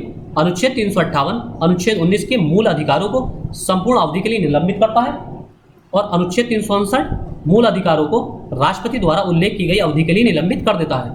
अगला क्वेश्चन हमारा क्वेश्चन नंबर 51, निम्न में से सही कथन चुनिए। स्टेटमेंट 1, संविधान के भाग 5 में राष्ट्रपति के बारे में वर्णन किया गया है। Part 5 of the constitution describe the presidents. Statement 2, अनुच्छेद 52 से 78 राष्ट्रपति से संबंधित है। Article 52 to 78 related to the president. Option A केवल 1, ऑप्शन बी केवल 2, ऑप्शन सी दोनों, ऑप्शन डी कोई नहीं। तो इसका सही आंसर है ऑप्शन सी दोनों ही स्टेटमेंट सही है। अगला क्वेश्चन, क्वेश्चन नंबर 52, निम्न में से कौन सी समिति सुपर कैबिनेट के नाम से जानी जाती है? Which of the following committees is known as super cabinet? Option A राजनीति मामलों की समिति, committee on political matters. Option B आर्थिक मामलों की समिति, committee on economic affairs. Option C नियुक्ति संबंधी समिति, कमेटी ऑन अपॉइंटमेंट। और ऑप्शन डी संसदीय मामलों की समिति, कमेटी ऑन पार्लियामेंट्री अफेयर्स। तो इसका सही आंसर है ऑप्शन ए राजनीतिक मामलों की समिति, कमेटी ऑन पॉलिटिकल मैटर्स। इसकी अध्यक्षता, इस समिति की अध्यक्षता प्रधानमंत्री द्वारा की जाती है। अगला क्वेश्चन है क्वेश्चन नंबर 53, निम्न में से सही कथन चुनिए। Choose the correct statement from the following. Statement 1, Lok Sabha में प्रत्येक राज्यों के स्थानों का आवंटन 2001 की जनगणना के आधार पर किया गया है। The allocation of seats of each state in the Lok Sabha has been done on the basis of 2001 census. Statement 2, Lok Sabha में स्थानों के आवंटन की व्यवस्था 2026 तक की अवधि के लिए तय की गई है। The system of allocation of seats in the Lok Sabha has been fixed for a period up to 2026। Option A केवल 1, ऑप्शन बी केवल 2, ऑप्शन सी दोनों, ऑप्शन डी कोई नहीं। तो इसका सही आंसर है ऑप्शन बी केवल 2। लोकसभा में प्रत्येक राज्यों के स्थानों का आवंटन 1971 की जनगणना के आधार पर किया गया है। अगला क्वेश्चन है क्वेश्चन नंबर 54, सदन की कार्यवाही को स्थगित करने के लिए न्यूनतम कितने सदस्यों के समर्थन की आवश्यकता होती है? जैसे कि आपने देखा होगा अभी 15 अगस्त के आसपास किस कदर राज्यसभा में मारपीट हुई है, बहुत ज़्यादा वहाँ बाउंसरों का बताया गया है कि बाउंसर तक घुस आए थे। तो आपको बता, इसलिए उस पर्सपेक्टिव में हमने इस सदन की कार्यवाही स्थगित करना पड़ी है, तो उसी पर्सपेक्टिव में हमने इस क्वेश्चन को ऐड किया है। The minimum number of members required to adjourn the proceeding of the house. Option A 100 सदस्य, ऑप्शन बी 50 सदस्य, ऑप्शन सी 10 सदस्य और ऑप्शन डी 250 सदस्य। तो इसका सही आंसर है ऑप्शन बी 50 सदस्य। स्थगन प्रस्ताव किसी अविलंबनीय लोक महत्व के मामले पर सदन में चर्चा करने के लिए सदन की कार्यवाही को स्थगित करने का प्रस्ताव होता है। अगला क्वेश्चन, क्वेश्चन नंबर 55, निम्न में से सही कथन चुनिए। Choose the correct statement from the following. Statement 1, धन विधेयक की चर्चा अनुच्छेद 112 में की गई है। Money bill is discussed in article 112। Statement 2, सभी वित्त विधेयक धन विधेयक होते हैं जबकि सभी धन विधेयक वित्त विधेयक नहीं होते हैं। All finance bills are money bills whereas all money bills are not finance bills. Option A केवल 1, ऑप्शन बी केवल 2, ऑप्शन सी दोनों, ऑप्शन डी कोई नहीं।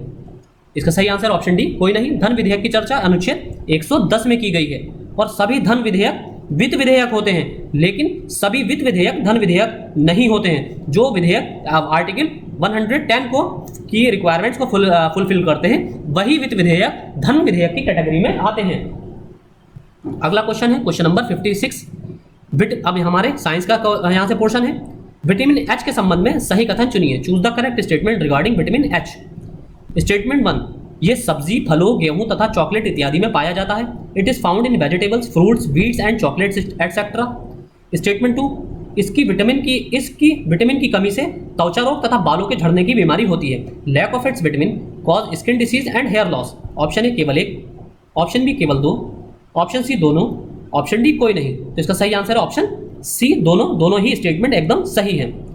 अगला क्वेश्चन, क्वेश्चन नंबर 57, निम्न में से असत्य कथन चुनिए। Choose the incorrect statement from the following.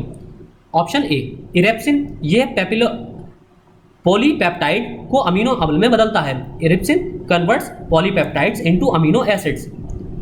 Option B, arginase यह अर्जिनिन अमीनो अम्ल को यूरिया में बदलता है। Arginase it arginine amino acids converts into urea. Option C, maltase यह माल्टोज को सुक्रोज में बदलता है। Maltase it converts maltose into sucrose. Option D, sucrose यह सुक्रोज को फ्रक्टोज में बदलता है। Sucrose it converts sucrose into fructose.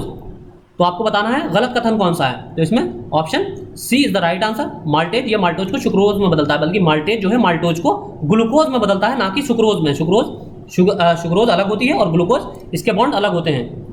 अगला क्वेश्चन है क्वेश्चन नंबर 58। किसी वस्तु का भार पृथ्वी के किस स्थान पर अधिकतम होता है? Eight which place on earth is the weight of an object becomes maximum?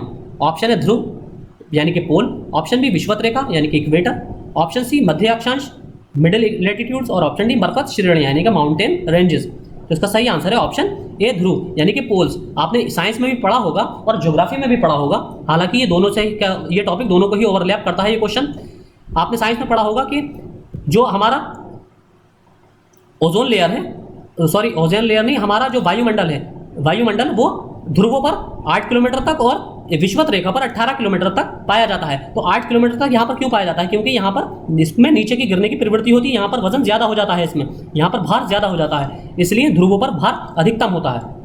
ध्रुवों पर भार अधिकतम होता है किसी भी वस्तु का, किसी भी ऑब्जेक्ट का। अगला क्वेश्चन है क्वेश्चन नंबर 59। निम्न में से सही कथन चुनिए। Choose the correct statement from the following. Statement 1, जो जीव अपना भोजन स्वयं तैयार करते हैं स्वपोषित कहलाते हैं। Organisms that prepare their own food are called autotrophic. Organism भी कह सकते हैं आप, या फिर आपका जीव के लिए आप किसी लिविंग थिंग का भी इस्तेमाल यहां कर सकते हैं। दूसरा है साइनोबैक्टीरिया स्वपोषित जीवों का उदाहरण है। Cyanobacteria are examples of autotrophic organisms. Option A केवल एक, ऑप्शन बी केवल दो, ऑप्शन सी दोनों, ऑप्शन डी कोई नहीं। तो इसका सही आंसर है ऑप्शन सी दोनों। दोनों ही स्टेटमेंट बिल्कुल सही है। अगला क्वेश्चन क्वेश्चन नंबर 60। पौधों में बैगनी रंग किस पिगमेंट के कारण होता है? Violet colour in plants is due to which pigment? Option A chlorophyll, option B xanthophyll, option C anthocyanin, और ऑप्शन डी रेजिन। तो इसका सही आंसर है ऑप्शन सी, एंथोसाइनिन के कारण पौधों में बैगनी रंग देखने को मिलता है। अगला क्वेश्चन क्वेश्चन नंबर 61। किस विटामिन को संक्रमण रोधी विटामिन कहा जाता है? Which vitamin is called an anti infection vitamin? Option है vitamin A, option B vitamin B, option C vitamin C, और ऑप्शन डी विटामिन डी। तो option A vitamin A is the right answer. Vitamin A को संक्रमण रोधी यानी कि anti infection vitamin कहा जाता है। Vitamin A is the right answer. अगला क्वेश्चन हमारा क्वेश्चन नंबर 62। दिन के समय आकाश का नीला दिखाई देना किस घटना का उदाहरण है? The blue sky appears during the day in is an example of which event? Option A प्रकाश का विसरण, diffusion of light, option B प्रकाश का प्रकीर्णन, scattering of light, option C प्रकाश का विवर्तन, डिफ्रैक्शन ऑफ लाइट, और ऑप्शन डी प्रकाश का परावर्तन, रिफ्लेक्शन ऑफ लाइट। ये टर्म बहुत इंपॉर्टेंट है साइंस की दृष्टि से। डिफ्यूजन क्या होता है, स्कैटरिंग क्या होती है, डिफ्रैक्शन क्या होता है, रिफ्लेक्शन क्या होता है, इसकी परिभाषाएं आपको पता होनी चाहिए। इनकी परिभाषाओं पर बेस्ड अप्लाइड क्वेश्चन पूछ लेती है यूपीएससी, जैसे कि ये अप्लाइड क्वेश्चन का उदाहरण है। इनकी परिभाषाओं पर बेस्ड ही ये अप्लाइड क्वेश्चन का उदाहरण है। तो इसका सही आंसर है ऑप्शन बी, प्रकाश का प्रकीर्णन, स्कैटरिंग ऑफ लाइट। तो स्कैटरिंग की आपको परिभाषा पता होनी चाहिए। अगला क्वेश्चन क्वेश्चन नंबर 63। निम्न में से किस गैस को दहन विरोधी गैस कहा जाता है? Which of the following gas is called anti combustion gas? बहुत इजी सा क्वेश्चन, लेकिन बहुत ज्यादा कंफ्यूजिंग क्वेश्चन। आप में से बहुत से बच्चे इस पर ऑक्सीजन को टिक कर सकते हैं। Option A oxygen, option B helium, option C methane, और ऑप्शन डी कार्बन डाइऑक्साइड। इसमें ये पूछा है क्वेश्चन में कि कौन सी गैस को दहन विरोधी यानी कि आग की, अगर कहीं पर आग लगी है तो वहां पर आग को किसी इस गैस की उपस्थिति में आग वहां पर नहीं लग सकती। तो वो गैस कौन सी होती है? Carbon dioxide. कार्बन डाइऑक्साइड की मौजूदगी से गैस नहीं लगती है। और गैस आग लगने के लिए दो चीज़ें बहुत ज़रूरी हैं। एक है आपका ऑक्सीजन और दूसरी है कोई भी ज्वलनशील पदार्थ। तो ज्वलनशील पदार्थ कोई भी जो होता है वो आग की ही, ऑक्सीजन की ही उसे सप्लाई ज़रूरी होती है। बिना ऑक्सीजन की सप्लाई के वो आग नहीं पकड़ सकता। जैसे कि आप माचिस की तीली भी जलाएंगे तो अगर वहाँ पर ऐसी जगह जलाएंगे आप जहाँ ऑक्सीजन सप्लाई बिल्कुल ना हो तो वहाँ पर माचिस की तीली आग नहीं पकड़ेगी। तो इसका सही answer option D, carbon dioxide. Option question number 64। निम्न में से सही कथन चुनिए। Choose the correct statement from the following. Statement 1, ठोस पदार्थ अपने आकार तथा आयतन दोनों का विरोध करते हैं। Solid materials oppose both their size and volume. Statement 2, द्रव पदार्थ केवल अपने आकार का विरोध करते हैं। Liquids only oppose their shape. Option A केवल एक, ऑप्शन बी केवल दो, ऑप्शन सी दोनों, और ऑप्शन डी कोई नहीं। तो इसका सही आंसर है ऑप्शन ए केवल एक। द्रव पदार्थ केवल अपने आयतन का विरोध करते हैं और एवं अपने आकार का विरोध नहीं करते हैं। द्रव पदार्थों को जिस बर्तन में रखा जाता है उसी का आकार ग्रहण कर लेते हैं। अगला क्वेश्चन क्वेश्चन नंबर 65। किसी वस्तु की मात्रा बदलने पर भी निम्न में से किस गुण में परिवर्तन नहीं होता है? Which of the following property does not change even if the quantity of an object changes? बहुत अच्छा क्वेश्चन है। ऑप्शन ए आकार साइज, ऑप्शन बी घनत्व डेंसिटी, ऑप्शन सी क्षेत्रफल एरिया और ऑप्शन डी तापमान यानी कि टेम्परेचर। कौन सी वस्तु की अगर आप मात्रा बढ़ा देंगे, उसकी क्वांटिटी में इंक्रीमेंट कर देंगे, इंक्रीज कर देंगे, तो उसमें से इनमें से इन चारों में से उसकी कौन सी प्रॉपर्टी ऐसी है कि जिसमें उसकी मात्रा के बढ़ने पर भी किसी भी तरह के चेंजेस नहीं होंगे? तो जैसे कि किसी भी कोई भी पदार्थ होता है उसकी क्या प्रॉपर्टीज होती हैं? उसका साइज उसकी प्रॉपर्टी है, उसकी डेंसिटी उसकी प्रॉपर्टी है, उसका टेम्परेचर उसकी प्रॉपर्टी है, उसका मास यानी कि द्रव्यमान उसकी प्रॉपर्टी है, इसी तरह उसका जो है आकार जैसे शेप या साइज जिसे कह सकते हैं। तो घनत्व एक ऐसा उसकी प्रॉपर्टी है कि कितनी भी मात्रा बढ़ जाए उसके घनत्व में चेंजेस नहीं आएगी। तो option B is the right answer. अगला क्वेश्चन हमारा क्वेश्चन नंबर 66। निम्न में से कौन सा धातु का गुण नहीं होता है? Which one of the following is not a property of metal? Option A धातुएं पारदर्शी होती है, metals are transparent. Option B धातु में विशेष चमक होती है, the metal has a special shine. Option C सभी धातु ऊष्मा के सुचालक होते हैं, all metals are heat conductors.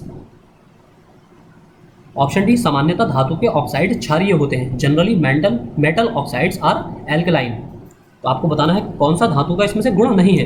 तो इसमें सही आंसर ऑप्शन है धातु पारदर्शी होती है। धातु कभी पारदर्शी नहीं होती, धातु अपारदर्शी होती है।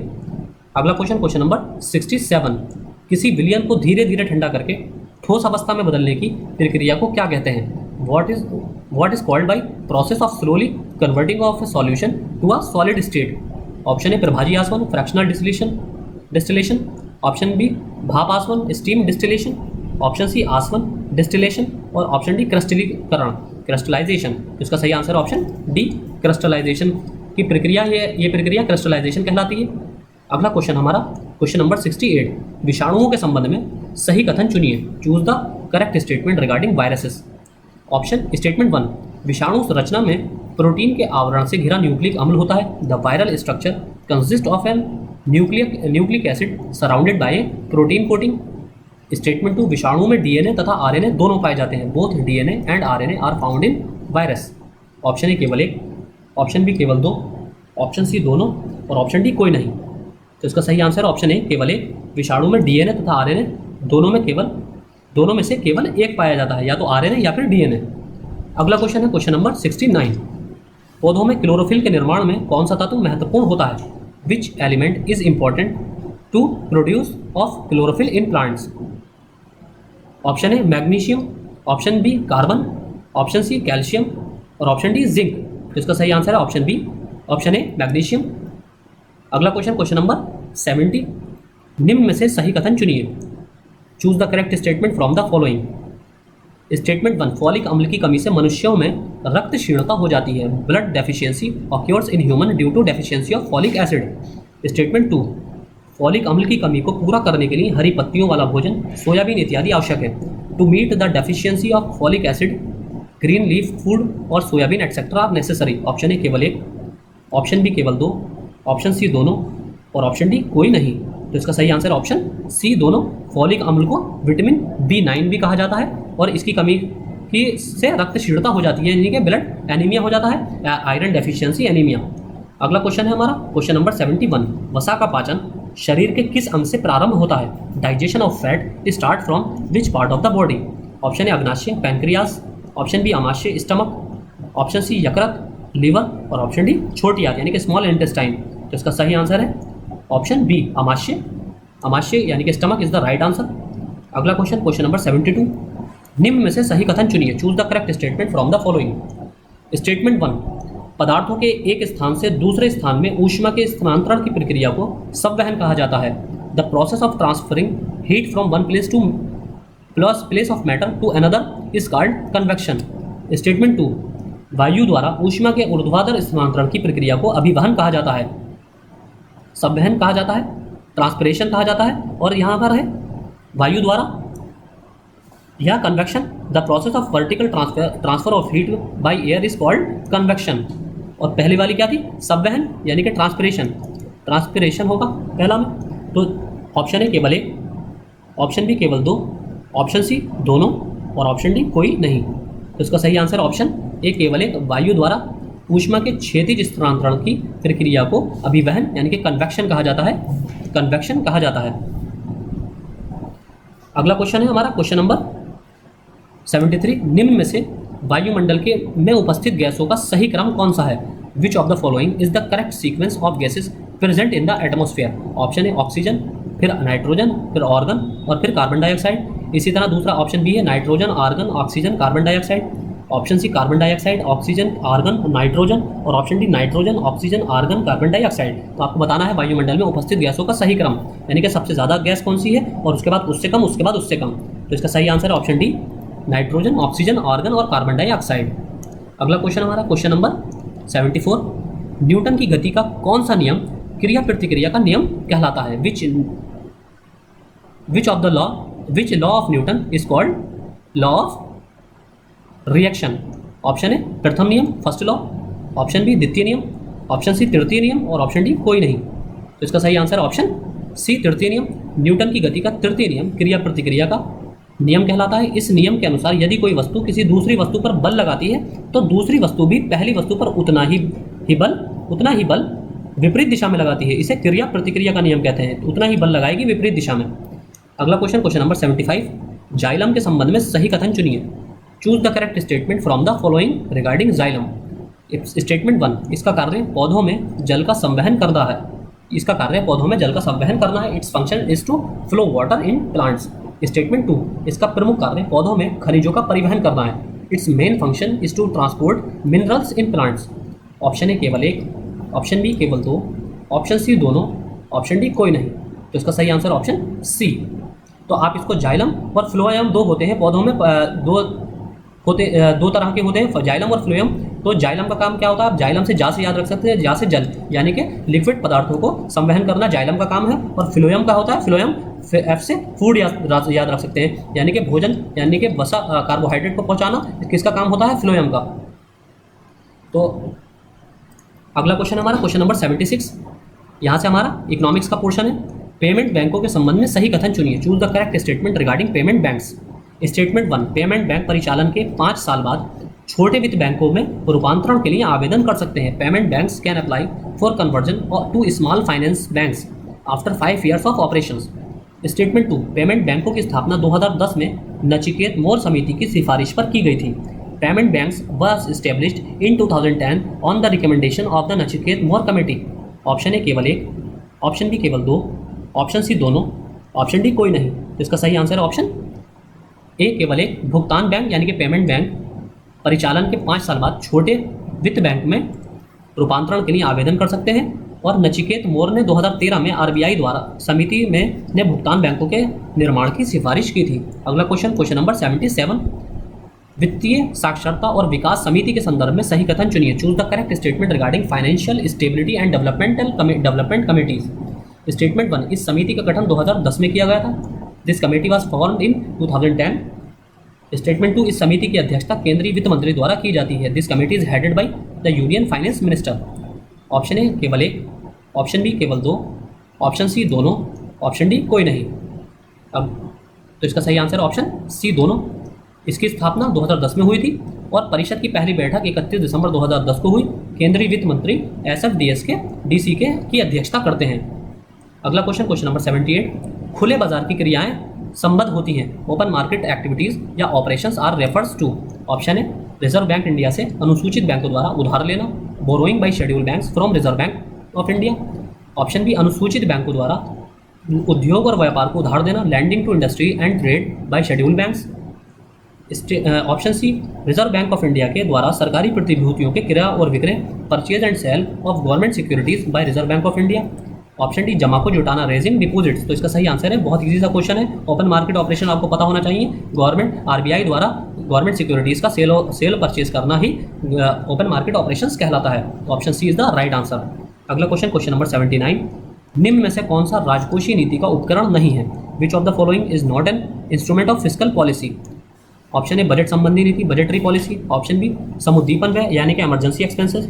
ऑप्शन सी करारोपण नीति, टैक्सेशन पॉलिसी। और ऑप्शन डी बैंक दर नीति, बैंक रेट पॉलिसी। तो आपको पता होना चाहिए 2 तरह की पॉलिसीज होती हैं। एक होती है फिस्कल पॉलिसी, जो फिस्कल पॉलिसी ये किसके द्वारा? रेगुलेट की जाती है, ये गवर्नमेंट के द्वारा रेगुलेट की जाती है, सेंट्रल गवर्नमेंट के द्वारा, और एक होती है मॉनेटरी पॉलिसी, ये आरबीआई द्वारा। तो आरबीआई की मॉनेटरी पॉलिसी के अंतर्गत क्या क्या आता है आपका, repo rate, reverse repo rate, bank rate, CRR, ये सारा आरबीआई की मॉनेटरी पॉलिसी के टूल्स हैं। और फिस्कल पॉलिसी के टूल्स क्या होते हैं आपका, टैक्सेशन, आपका किसी इकॉनमी में पैसे को पंप इन करना, बजट तैयार करना, ये सारा फिस्कल पॉलिसी का यानी कि फिस्कल स्टिमुलेशन, इमरजेंसी खर्च करना, तो ये सारा फिस्कल टूल्स का हिस्सा है, फिस्कल पॉलिसी का टूल्स है। तो option D is the right answer. ये फिस्कल टूल का हिस्सा नहीं है बल्कि मॉनेटरी टूल का हिस्सा है, मॉनेटरी पॉलिसी का टूल है, बैंक दर नीति। तो option D is the right answer. अगला क्वेश्चन, क्वेश्चन नंबर 80, फिलिप्स वक्र निम्न में से किसके बीच संबंध स्थापित करता है? Phillips curve establish the relation between which of the following? Option A मजदूरी और श्रम पूर्ति, wages and labour supply. Option B मुद्रास्फीति और बेरोजगारी, inflation and unemployment. Option C कीमत एवं मांग, price and demand. Option D समग्र आपूर्ति एवं समग्र मांग, aggregate supply and aggregate demand. तो इसका सही आंसर है, बहुत ईजी सा क्वेश्चन, ऑप्शन बी मुद्रास्फीति एंड और बेरोजगारी, इन्फ्लेशन एंड अनएम्प्लॉयमेंट। देखिए यह कर्व जो बनता है यहाँ पर एक साइड एक्स एक्सिस होता है, एक्स एक्सिस पर हम अनएम्प्लॉयमेंट लेते हैं, अनएम्प्लॉयमेंट, और वाई एक्सिस पर यहाँ पर इन्फ्लेशन को लिया जाता है। तो जैसे जैसे इन्फ्लेशन बढ़ता है उसी तरह जो है मुद्रास्फीति बाद में जो है जैसे जैसे आपका एम्प्लॉयमेंट बढ़े, वो सॉरी इन्फ्लेशन बढ़ेगा तो मुद्रास्फीति अनएम्प्लॉयमेंट कम होगा। लेकिन जैसे जैसे इन्फ्लेशन कम होता जाएगा तो आपकी बेरोजगारी बढ़ती जाएगी, क्योंकि प्रोड्यूसर को, जो प्रोड्यूसर होता है उसको किसी भी तरह का इंसेंटिव नहीं मिलता है। जब प्राइस में, कीमतों में कमी आती है तो प्रोड्यूसर को इंसेंटिव नहीं मिलता, तो वो प्रोडक्शन को कम कर देता है। तो प्रोडक्शन कम करता है तो रोजगार जो है, लोगों को रोजगार से निकालना, छटनी शुरू हो जाती है, तो इसलिए अनएम्प्लॉयमेंट बढ़ने लगता है। तो जैसे जैसे इन्फ्लेशन बढ़ेगा, अगर इन्फ्लेशन बढ़ेगा तो प्रोड्यूसर को इंसेंटिव मिलता है ज़्यादा लाभ कमाने का, ज़्यादा लाभ की लालच में वो ज़्यादा से ज़्यादा प्रोडक्शन करता है और लोगों को रोजगार का उत्पादन होता है, यानी कि रोजगार एम्प्लॉयमेंट जनरेशन होता है। अगला क्वेश्चन है हमारे यहाँ से रीजनिंग का क्वेश्चन, क्वेश्चन नंबर 81, 4 से 5 बजे के बीच वो समय बताइए जो दोनों सुइयों के बीच 30 डिग्री का कोण होगा जब। ऑप्शन ए 4:16 और 4/11। ऑप्शन बी 4:27 सही 3/11। ऑप्शन सी 4:20 सही 1/11। और ऑप्शन डी ए और बी दोनों। तो इसका सही आंसर है, आप सॉल्व कर लीजिए इसको आराम से पॉज करके। तो इसका सही आंसर है ऑप्शन डी ए और बी दोनों।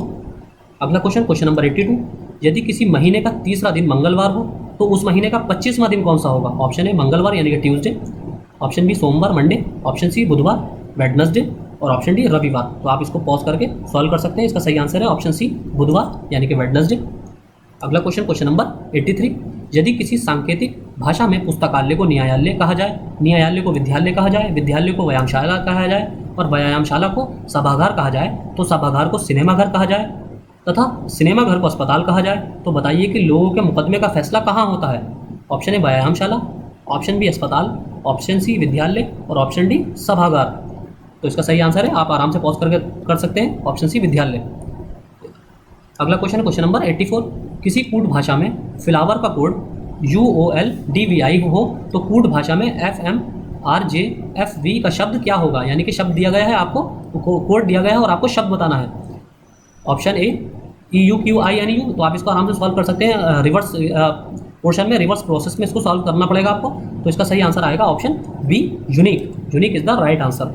अगला क्वेश्चन, क्वेश्चन नंबर 85, प्रेरणा अपने स्कूल जाने के लिए अपने घर से उत्तर की ओर जाती है, फिर बाएं मुड़ती है, फिर दाएं मुड़ती है तथा अंत में फिर बाएं मुड़ती है तथा स्कूल पहुंच जाती है। उसका स्कूल उसके घर के किस दिशा में स्थित है? तो आपको ये आराम से आप east west north south direction बना के सॉल्व कर सकते हैं। ऑप्शन है उत्तर पूर्व, ऑप्शन बी उत्तर पश्चिम, ऑप्शन सी दक्षिण पूर्व, ऑप्शन डी दक्षिण पश्चिम। तो इसका सही आंसर है ऑप्शन बी उत्तर पश्चिम इज द राइट आंसर। अगला क्वेश्चन, क्वेश्चन नंबर 86, के माँ है एम की, एम भाई है डी का, डी पुत्री है आर की, और एन और आर की माँ है एस, एन और आर की माँ एस है, और एन माँ है क्यू की। एन जो है किसकी माँ है? क्यू की माँ है, एन क्यू की माँ है। तो ये सारी आपको कंडीशंस दी हुई हैं। अब आपको बताना है क्यू आर से कैसे संबंधित है। ऑप्शन है पुत्र या पुत्री, ऑप्शन बी पोता, ऑप्शन सी बहू और ऑप्शन डी भतीजा या भतीजी। तो इसका सही आंसर है ऑप्शन डी भतीजा या भतीजी। क्वेश्चन नंबर 87, ये भी उसी क्वेश्चन पर आधारित है। के माँ है एम की, एम भाई है डी का, डी पुत्री है आर की, एन और आर की माँ एस है और एन माँ है क्यू की। तो अब आपको बताना है एम एस से किस प्रकार से संबंधित है। ऑप्शन है पुत्र, option B uncle, option C भतीजा या ऑप्शन डी पोता। तो इसका सही आंसर है ऑप्शन डी होता। अगला क्वेश्चन, क्वेश्चन नंबर 88, के जे का भाई है, जे वाई की माता है, वाई टी की बहन है, टी का विवाह क्यू के साथ हुआ है, एस जे का पिता है, एस को केवल एक पुत्री है, एस का विवाह आर के साथ हुआ है, के डी का भाई है और यू डी का ससुर है। तो अब आपको बताना है डी किस प्रकार वाई से संबंधित है। ऑप्शन ए माता, ऑप्शन बी मामा, ऑप्शन सी पिता या ऑप्शन डी आंटी। तो ये आप आराम से पॉज करके वीडियो को सॉल्व कर सकते हैं, जिसका सही आंसर ऑप्शन बी मामा यानी कि maternal uncle is the right answer. अगला क्वेश्चन, क्वेश्चन नंबर 89, उसी क्वेश्चन पर आधारित है। के जे का भाई है, जे वाई की माता है, वाई टी की बहन है, टी का विवाह क्यू के साथ हुआ है, एस जे का पिता है, एस को केवल एक पुत्री है, एस का विवाह आर के साथ हुआ है, के डी का भाई है और यू डी का ससुर है। अब आपको ये बताना है वाई, यदि वाई का विवाह पी के साथ हुआ है तो एस किस प्रकार पी से संबंधित है। ऑप्शन है बहन, ऑप्शन बी जीजा या साला, ऑप्शन सी साला साली या भाभी और ऑप्शन डी कोई नहीं। तो इसका सही आंसर ऑप्शन डी उपरोक्त में से कोई नहीं। अगला क्वेश्चन, क्वेश्चन नंबर 90, उसी क्वेश्चन पर आधारित है। इसमें आपको बताना है कि यदि यू सी का पिता है तो डी किस प्रकार सी से संबंधित है। Option A cousin, option B पति, ऑप्शन सी पत्नी और ऑप्शन डी भाई। तो इसका सही आंसर है ऑप्शन बी पति। तो आप आराम से वीडियो को पॉज करके क्वेश्चन पढ़कर आराम से सॉल्व कर सकते हैं। अगला क्वेश्चन हमारे अब यहाँ से मैथ के क्वेश्चन है। क्वेश्चन नंबर 91, यदि थीटा एक धनात्मक कोण हो और tan theta plus cot theta बराबर 2 हो तो sec थीटा का मान क्या होगा। आपको आराम से सॉल्व करना है, हम इसमें बिल्कुल भी क्वेश्चन को सॉल्व नहीं करेंगे वरना वीडियो का लेक्चर और लंबा हो जाएगा। तो इसका सही आंसर है ऑप्शन बी √2। आप आराम से सॉल्व कर सकते हैं वीडियो पॉज करके क्वेश्चन देखकर। अगला क्वेश्चन, क्वेश्चन नंबर 92, यदि tan 2 theta plus 45 degree equal to cot 3 theta, जहाँ 2 थीटा प्लस 45 डिग्री और 3 थीटा न्यून कोण है तो थीटा का मान क्या है। ऑप्शन है 5 degree, option B 9 degree, option C 12 degree और ऑप्शन डी 15 डिग्री। तो इसका सही आंसर है option B 9 degree is the right answer.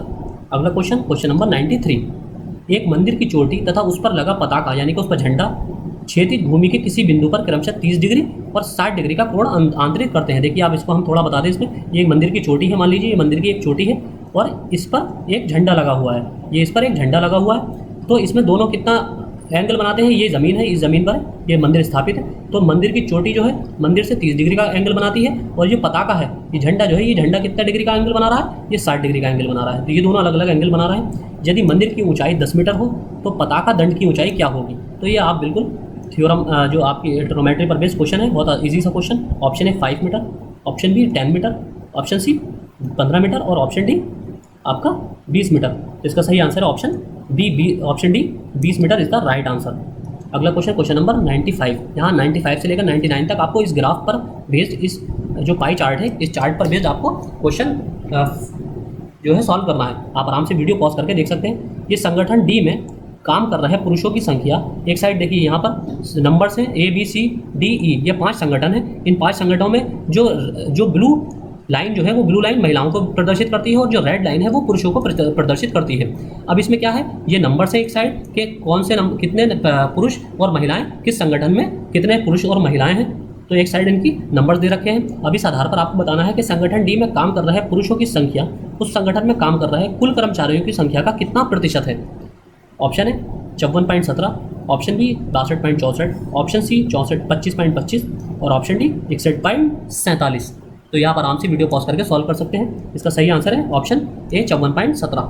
दूसरा क्वेश्चन भी उसी पर 96 इसी पर आधारित है। आपका चार्ट पर संगठन ए में महिलाओं की संख्या का पुरुषों की संख्या से क्रमशः अनुपात क्या है, यानी कि संगठन ए में महिला और पुरुषों का अनुपात क्या है।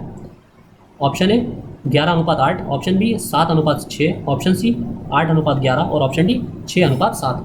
तो इसका सही answer option C, option D 6:7। अगला क्वेश्चन, क्वेश्चन नंबर 97, संगठन ई में महिलाओं की संख्या उस संगठन में कुल कर्मचारियों की संख्या का लगभग कितना प्रतिशत है। यहाँ की बात हो रही है इस संगठन की।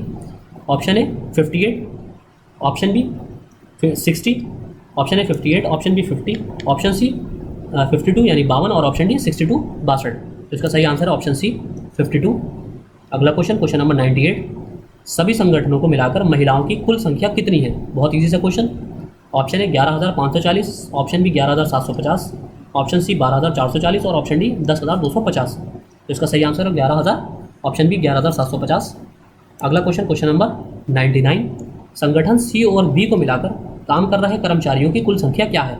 सी और बी को मिलाकर, यानी कि इन दोनों को मिलाकर काम कर रहे कर्मचारियों की कुल संख्या कितनी है? Option A 8950, option B 9520, option C 8250 और ऑप्शन डी 9250। इसका सही आंसर है ऑप्शन डी 9250। और लास्ट क्वेश्चन आज का हमारा, दो त्रिभुजों के आधारों का अनुपात x अनुपात y है तथा उनके क्षेत्रफलों का अनुपात a अनुपात b है, तब उनके संगत शीर्ष लंबों का अनुपात क्या होगा? ऑप्शन ए अपॉन एक्स अनुपात ratio b upon y, option B a x ratio b y, option C a y ratio b x और option D x upon a ratio b upon y. तो आप इसको आराम से solve करके pause करके solve कर सकते हैं। इसका सही आंसर है option C a y ratio b x. तो आज के लेक्चर में आपने इंग्लिश का सेक्शन इंक्लूड नहीं किया है। अब कल से हमारे आपको डेली करंट के लेक्चर्स जो हमारे रह गए हैं वो कवर कर लेंगे हम 5 से 6 लेक्चर्स में, और मैक्सिमम हम 25 अगस्त तक सारा करंट आपको कवर करा देंगे पिछले एक साल का, जो भी हमारे एग्जाम पर्सपेक्टिव से इंपॉर्टेंट है। तो आज के लेक्चर में इतना ही। Thank you.